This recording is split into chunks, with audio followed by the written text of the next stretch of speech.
Good morning students. हम लोग रसायन विज्ञान में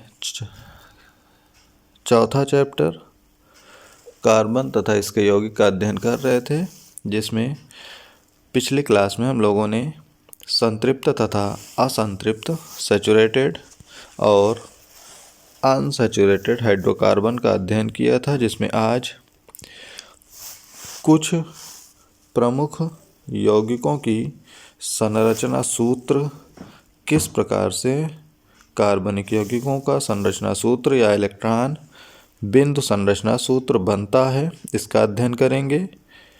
एग्ज़ाम के पॉइंट ऑफ व्यू से 1 नंबर में संरचना सूत्र या फिर इलेक्ट्रॉन बिंदु संरचना सूत्र पूछा जाता है।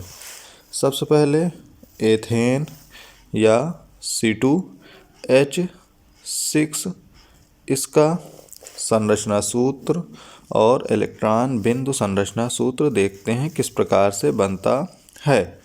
C2H6 में कार्बन परमाणुओं की संख्या 2 होती है और हाइड्रोजन परमाणुओं की संख्या 6 होती है। यहाँ से कार्बन के आउटर मोस्ट ऑर्बिट में 4 इलेक्ट्रॉन, यानी दोनों कार्बन के आउटर मोस्ट ऑर्बिट में 4 इलेक्ट्रॉन होंगे। उसी प्रकार से 6 हाइड्रोजन है और 6 हाइड्रोजन के आउटर मोस्ट ऑर्बिट में 1 इलेक्ट्रॉन होंगे। इसे अपने ऑक्टेट कंप्लीट करने के लिए 4 इलेक्ट्रॉन की आवश्यकता है और इसे यानी हाइड्रोजन को ऑक्टेट कंप्लीट करने के लिए 1 इलेक्ट्रॉन की आवश्यकता होती है।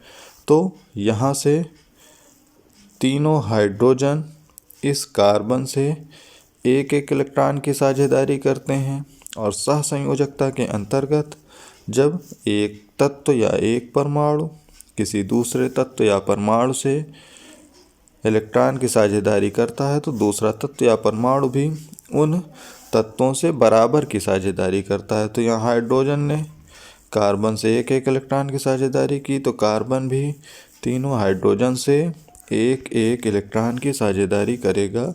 इस प्रकार से हाइड्रोजन के आउटर मोस्ट ऑर्बिट में 2 इलेक्ट्रॉन हो गए। कार्बन के आउटर मोस्ट ऑर्बिट में 4 इलेक्ट्रॉन थे। इन तीनों हाइड्रोजन से इलेक्ट्रॉन लिया तो 7 हुए। अभी भी से 1 इलेक्ट्रॉन की आवश्यकता है।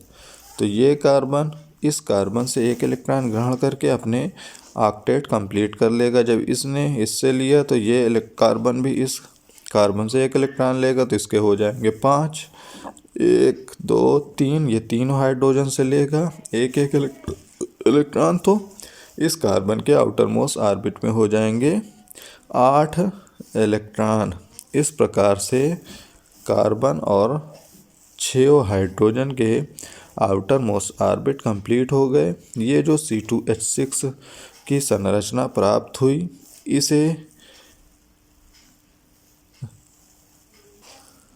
संरचना सूत्र कहा जाता है किसी भी यौगिक का। तो यहाँ कार्बनिक यौगिक है तो कार्बनिक यौगिक में एथेन का संरचना सूत्र ये है।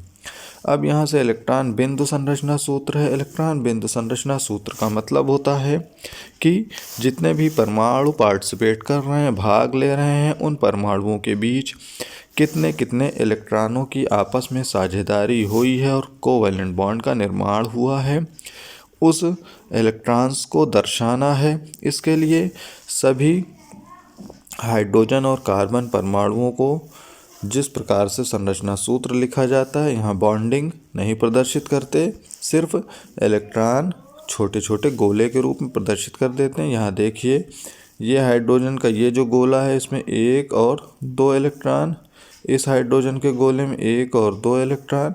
इसी प्रकार से 6 हाइड्रोजन और दोनों कार्बन के बीच 1 इलेक्ट्रॉन की आपस में साझेदारी हो रही है और साझेदारी होने के पश्चात ये बिंदु संरचना सूत्र प्राप्त हो रहा है। इसी तरह से दूसरा कार्बनिक यौगिक है प्रोपेन। प्रोपेन में कार्बन परमाणुओं की संख्या है 3 और हाइड्रोजन परमाणुओं की संख्या है 8। तो यहाँ से जब इसका संरचना सूत्र बनेगा तो इस प्रकार से संरचना सूत्र प्राप्त होगा। तीनों कार्बन और 8 हाइड्रोजन के बीच आपस में एक एक इलेक्ट्रॉन की साझेदारी होगी और जिस कारण यहाँ प्रोपेन कार्बनिक यौगिक का निर्माण होता है। यहाँ प्रोपेन का बिंदु संरचना सूत्र है। जितने जितने इलेक्ट्रॉनों की साझेदारी हुई है उसे बिंदु के माध्यम से प्रदर्शित किया गया है। इसी प्रकार से एथिलीन यानी C2H4 कार्बन परमाणुओं की संख्या 2, हाइड्रोजन परमाणुओं की संख्या 4 है। यहाँ पर कार्बन और कार्बन के बीच डबल बॉन्ड बना हुआ है क्योंकि कार्बन के आउटर मोस्ट ऑर्बिट में 4 इलेक्ट्रॉन होते हैं और इसे ऑक्टेट कंप्लीट करने के लिए 4 इलेक्ट्रॉन की आवश्यकता होती है। तो ये 2 हाइड्रोजन से एक एक इलेक्ट्रॉन लेकर 6 इलेक्ट्रॉन करता है। अभी भी इसे 2 इलेक्ट्रॉन की और आवश्यकता है ऑक्टेट कंप्लीट करने के लिए। तो ये कार्बन इस कार्बन से 2 इलेक्ट्रॉन ग्रहण करता है। जब ये कार्बन इस कार्बन से 2 इलेक्ट्रॉन ग्रहण करता है तो ये कार्बन भी इससे 2 इलेक्ट्रॉन ग्रहण करके कोवैलेंट बॉन्ड बना लेता है और कोवैलेंट बॉन्ड के कारण ही दोनों के बीच डबल बॉन्ड का निर्माण हो जाता है। तो इस प्रकार से एथीन या एथिलीन का जो संरचना सूत्र प्राप्त होता है वो होता है ये। और जब इसका इलेक्ट्रॉन बिंदु संरचना सूत्र प्रदर्शित करते हैं तो जितने जितने इलेक्ट्रॉनों की साझेदारी होती है उसे एक गोले के माध्यम से प्रदर्शित किया जाता है। इसी प्रकार से एसिटिलीन या एथाइन है।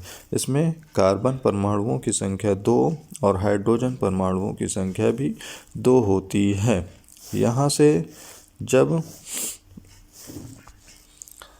इसका संरचना सूत्र बनाते हैं तो इस प्रकार से प्राप्त होता है। यहाँ हाइड्रोजन और कार्बन के बीच सिंगल बॉन्ड है लेकिन कार्बन और कार्बन के बीच ट्रिपल बॉन्ड है। ट्रिपल बॉन्ड इसलिए है क्योंकि इस कार्बन और इस कार्बन के बीच आपस में 3 इलेक्ट्रॉनों की साझेदारी होती है और कोवैलेंट बॉन्ड बनाते हैं। अतः यहाँ पर ट्रिपल बॉन्ड का निर्माण होगा। इसी प्रकार यहाँ इसे इलेक्ट्रॉन बिंदु संरचना के सूत्र के रूप में प्रदर्शित कर देते हैं। तो इस प्रकार से कुछ कार्बनिक यौगिकों का इलेक्ट्रॉन बिंदु संरचना सूत्र या सिर्फ संरचना सूत्र एग्जाम में पूछा जाता है। तो आपको इसी प्रकार से जिस प्रकार से यहाँ बताया गया है उसके आउटर मोस्ट ऑर्बिट को ऑक्टेट कंप्लीट करना है। जितने इलेक्ट्रॉनों की साझेदारी आपस में हो रही है उतने बॉन्ड बनाकर उसका संरचना सूत्र या इलेक्ट्रॉन बिंदु संरचना सूत्र प्राप्त किया जा सकता है आसानी से। आज इतना ही, बाकी नेक्स्ट डे। Good bye.